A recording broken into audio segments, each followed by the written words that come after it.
লগতে সেই শুভখনত আমাৰ সংবিধানত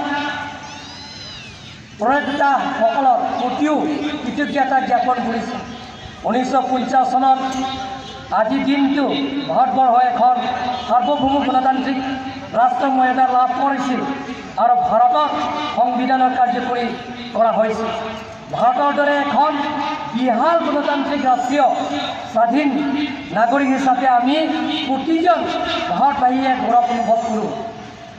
শ্ৰদ্ধাৰ ৰাইজ, আজি সেই ঐতিহাসিকখনত আপোনালোকৰ আগত দুআষাৰ ক'বলৈ পাই গৌৰৱ আনন্দ অনুভৱ কৰিছোঁ।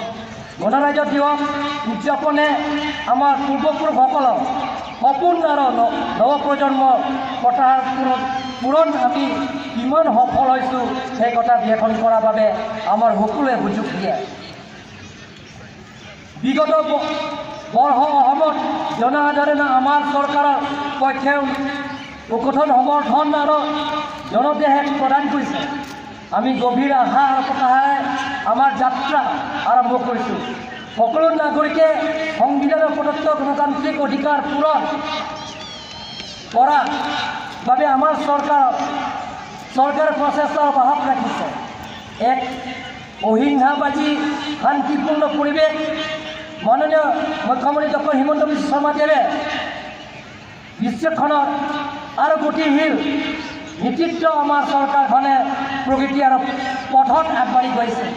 সবকা সাথ সবকা বিকাশ সবকা বিশ্বাস আদৰ্শৰে অনুপ্ৰাণিত হৈ অসমৰ একতা সমৃদ্ধি আৰু শান্তি প্ৰতীক হিচাপে গঢ়ি তোলাৰ লগতে জাতি বৰ্ণ ধৰ্ম ভাষা নিৰ্বিশেষ ৰাজ্যবাহী সমবিকাশৰ বাবে আমি সংকল্প হোৱা আজিয়ে উপযুক্ত সময়।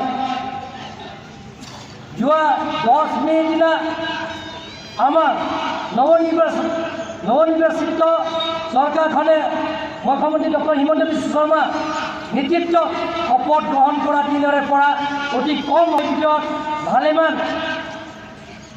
পৰীক্ষা গ্ৰহণ কৰা সকলো শ্ৰেণীৰ ৰাইজক আস্থা ভোজন হ'বলৈ সক্ষম হৈছে। তিনি ৰাজ্য চৰকাৰে কাৰ্বি আংলং সাহিত্য পৰিষদ বিভিন্ন ভাগে ৰূপায়ণ কৰা কেতসমূহ উন্নয়ন কাম কাজবোৰক